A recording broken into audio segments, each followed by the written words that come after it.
How's it going, everybody? This is the Chem E Tutor, and this is my first ever video on this channel. And so I just want to give a quick introduction. I'm currently an undergrad in chemical engineering, and I'm trying to, learn and do better on my tests. And one of the best ways I've found to do that is to teach others. So I'm going to use this channel to help myself study, but also maybe give some assistance to anyone else who's going down the same path I am, or similar or adjacent. These topics carry over to several different types of fields. So basically, I'm just here to help each other out. Maybe we can both pass, and we'll see what happens. Okay, so I'm in thermodynamics right now, so we're going to start with some thermodynamics questions. I have one practice question here. I want to keep the video brief. And we're basically going to learn about energy balances, assuming ideal gas conditions. So this is thermodynamics of a process, and there's only two formulas. Well, there's three, but the third one we're going to draw out because it's very important for all questions of this type. These two formulas right here are very important for just this question. So let's just go ahead and get started. All right. So this is based off a quiz I just took. We have a rigid sealed tank holding 5 kilograms of toluene, and it's being mixed using 250 kilojoules for some time. There's a cooling coil within the container itself, and it removes 100 kilojoules of heat during this time, and the fluid temperature drops by 80 Kelvin. The container is not well insulated, and 35 kilojoules of heat is lost to the surroundings. Okay, so first things first, we're going to do a mass balance. Now, even though this is an energy balance question, it's very important to do a mass balance because it makes everything easier. So let's go ahead and do that. The mass balance equation is dm cis over dt equals the sum of all your flow rates. Now, this is a closed system. It's a sealed tank, which means it is I just said, closed system. So when there's a closed system, your flow rates equal 0. So basically, we're going to cancel this entire side out. And this is going to equal 0. So this basically just tells us there's no mass flow. The change of the mass of the system over dt, differential time, is 0. So it's not that helpful for the rest of the question, but again, this is very helpful to do, especially when you're doing energy balances on flow rate questions. So it's just good practice. Okay. I'm just going to label that MB, mass balance. All right. Now we're going to do the energy balance. So I'm going to write out a very long equation, and when I first saw it, I shit my pants, but it's actually not that bad, and I'm hopefully going to be able to explain it to you in a way that it doesn't scare you away from solving the question, because it's honestly not too bad by chemical engineering standards. So we have du. Now U is the internal energy of a system. Here, let me give you guys some space here. I'll label everything too. So we have internal energy, so it's going to be in joules, something like that, kilojoules, whatever, plus m, and then we're going to have v squared over 2 plus gh. And then we're going to cap off those parentheses with the system, because this side of our equation is focused on just the system itself, the tank, as the question states. It's just on the tank. So this is the mass of the tank, the speed of the tank, the internal energy of the tank, and this is the height of the tank. And the reason why these are here is, so you might have seen different variances of the energy balance equation. This is called the differential form, and it can be simplified, and we are going to simplify it, but we'll get to that in a second. And basically, the very general energy balance is something like this. It's delta U plus delta KE plus delta PE equals delta H plus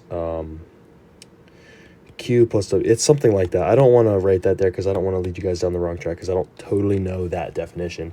But it's basically these terms right here. You might recognize them from physics. These are your kinetic and potential energies of the system. So our problem says that this is a rigid tank. So there's no movement. And we're not given a height. So that's a pretty good hint that this is just going to go to zero. And for most of these problems, these are going to go to zero unless you're doing more advanced problems, which we'll get to eventually. So these are all zero. So the mass of our system doesn't matter. We're not given it, which is a good thing because then it doesn't matter. So I'll cancel out all the terms at the end, but we're going to put that over dt because this is a differential form. And then we're going to write everyone's least favorite symbol. And then we're going to put a mass flow rate. Now, if you've taken material balances, then you know what this is. But if not, M is mass. We all know that. K is just the component. So if you have different flow rates, like a toluene flow rate or a water flow rate, you would put MT sub T or M sub W for water or toilet, whatever it is. And the dot is just for units. It means it's a flow rate. It's a rate of time. Kilograms per second, grams per hour, whatever you want to make it. It's just your mass flow rate. All right. And then right next to it, we're going to put, this is the most important part of this area. This is your specific enthalpy. That's what this arrow means. It's specific enthalpy, not just regular enthalpy. And the reason why is because regular enthalpy is, well, I can show you why actually. It's because the formula is something like, you might remember this general formula from chemistry, and we take out that mass term, and that actually is part of this too. If you want specific enthalpy, you just divide the regular enthalpy by the mass. So that's why with that equation, you just take out the mass on one side and it becomes specific enthalpy. It simplifies things. It makes it so you don't need as many units, and it just works. So that's all you have to worry about that. Just don't worry too much about that. The formulas all work out. If you are not given the mass, you're not going to need it. But if you are given it, then make sure you use it. But more often than not, you will be given exactly what you need, and you won't have to look up terms for quizzes and exams, which is hopefully what you are studying for. I actually just took an exam, and we had to use NIST Webbook for it. So that was pretty fun. For constant terms, I mean, like steam tables and whatnot. I get that it's important, but like, it's an exam, dude. Like, chill. Just kidding. All right. So, specific enthalpy. Now, these are, again, kinetic and potential energies. However, these are on the right side. So these are the kinetic and potential energy of your flow rates. So the actual atoms moving, they have potential and kinetic energy. However, they're atoms, they're small, and they're nearly negligible most of the time. You're going to ignore these unless it specifically states that one of them is significant. Like for a gas, for example, it might be slightly significant. But for the most part, they're going to be very negligible. So you're also going to cancel those out most of the time. All right, last two terms. We have Q dot, again, that's a flow rate, and then W dot, another flow rate of work. So this is work. And if you look back at our problem, we said that it's being mixed using 250 kilojoules for some time. That some time is the time unit, which, again, it doesn't matter because we have our work, which is 250 kilojoules. That's the mixer. So inside the process, there's probably a propeller or a mixer or something like that continuously moving, and it's, well mixing it's well mixing everything. So It is keeping it well mixed, and in order to do that, it needs to put in some work because it's moving and constantly splashing around the insides of the container. So this is Q dot, and this is going to be your heat. Now, if you look back at our problem, we have a lot of heat running around here. We have the cooling coil, which removes, this is important, it removes 100 kilojoules. But we also have a non-well insulated tank, which means 35 kilojoules of heat is just escaping outside to the surroundings, which basically means it's gone forever. It's lost. So that is also going to factor in. Okay, let's actually start solving this problem. So this is your energy balance right here. E dot B dot. And for this question, we're going to cancel out pretty much all of this. We're only going to have about 4 terms here. So these are negligible. These values right here, all negligible. There is no mass flow rate. So this is 0, which means it gets distributed to this, and this all goes to 0. And we do have some time, so we don't want to cancel out our dt. If it said steady state, there's no change with time, and we can cancel that out, but it doesn't. So we're not going to do that. So what we're left with is du cis over dt. And that equals q dot plus w dot. Q dot plus w dot. Now this is a regular differential equation. Pretty straightforward. All we're going to do is, separation of variables. So you move this to this side, and then if you remember from calculus, we're going to use an integral.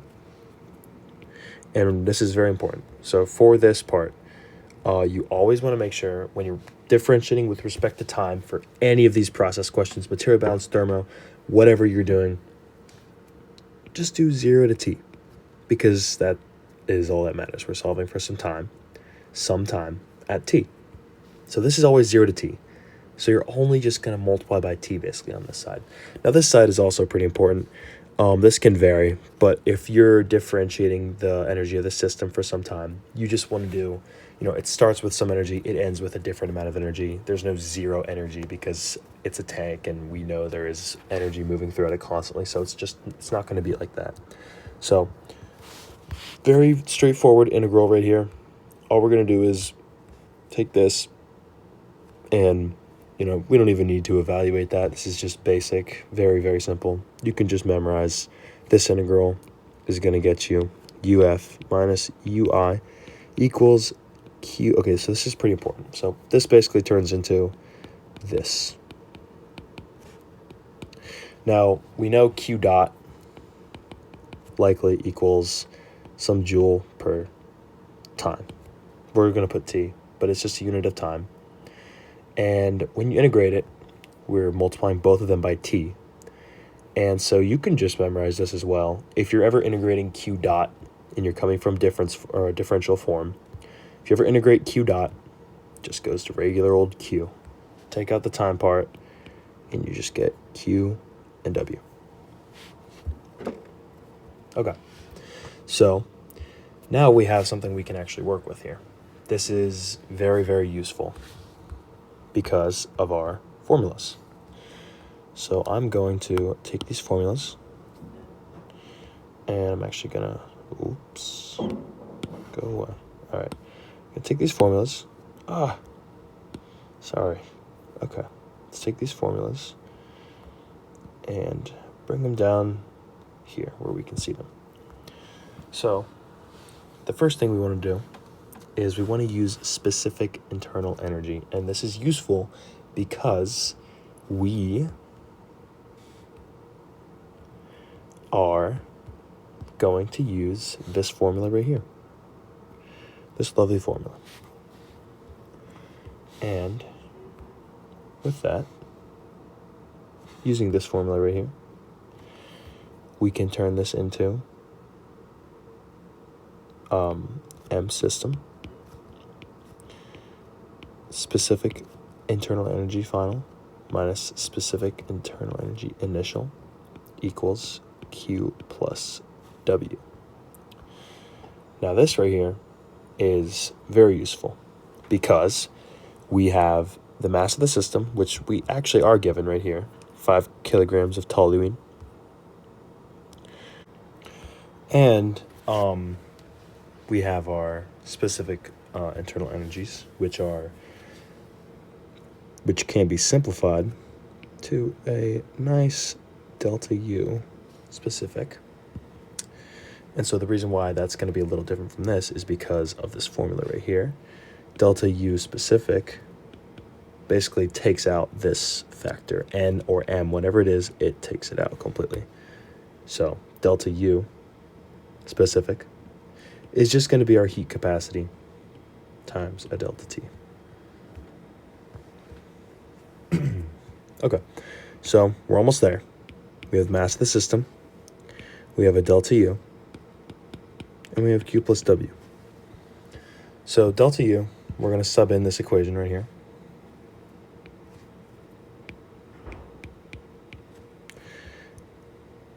And we're going to get CV times delta T.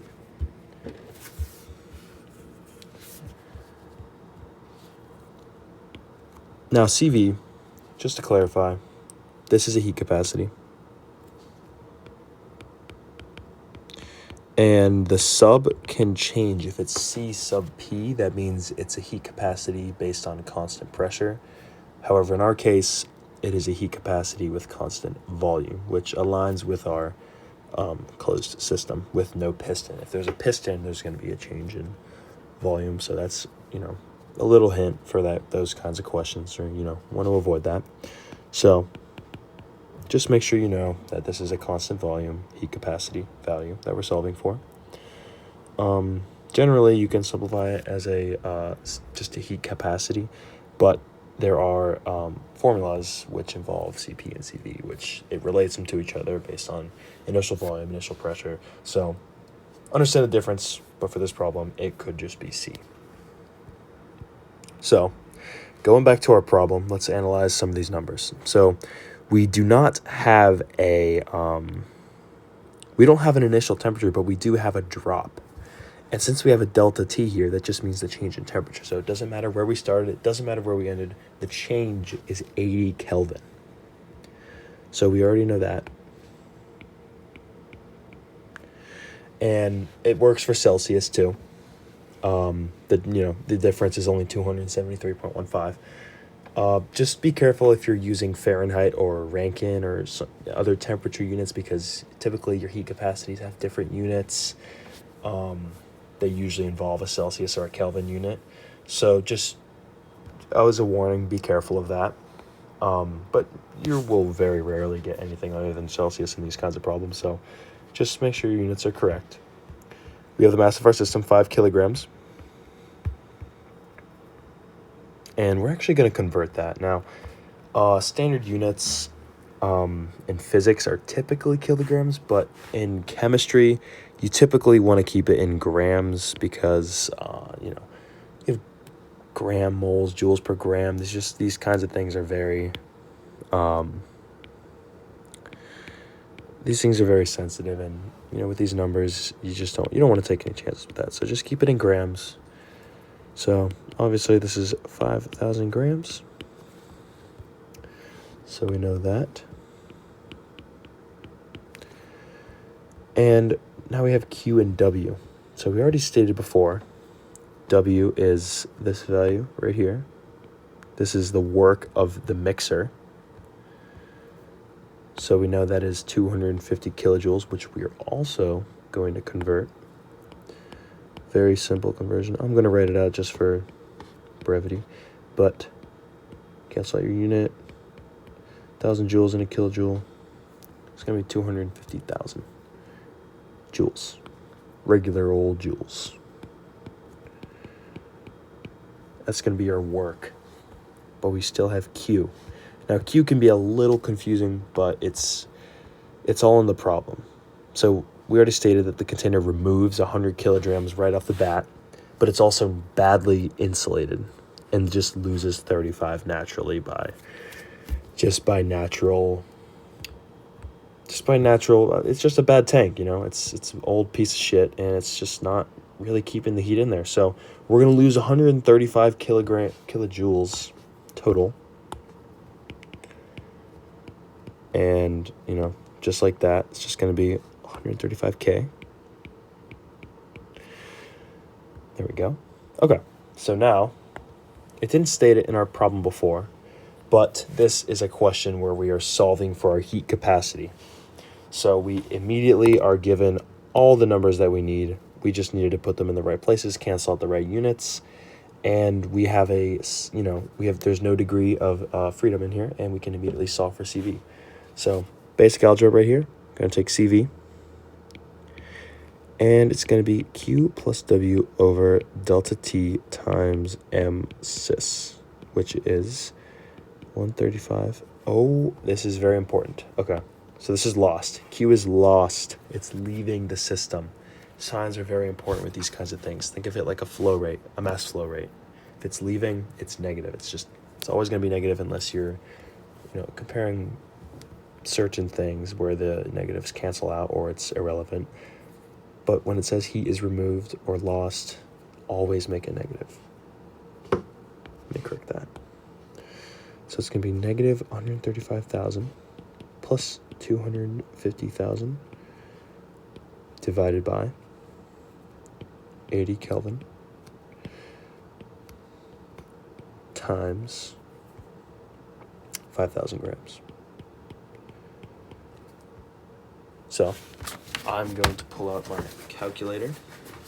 If you do not have a calculator for these exams, which is, next to impossible, like you're going to get a calculator for this, but if you don't, you can just write this. But I'm going to pull mine out. So we're going to have negative 135,000 plus 250,000. These are joules. We're going to get 115,000 joules per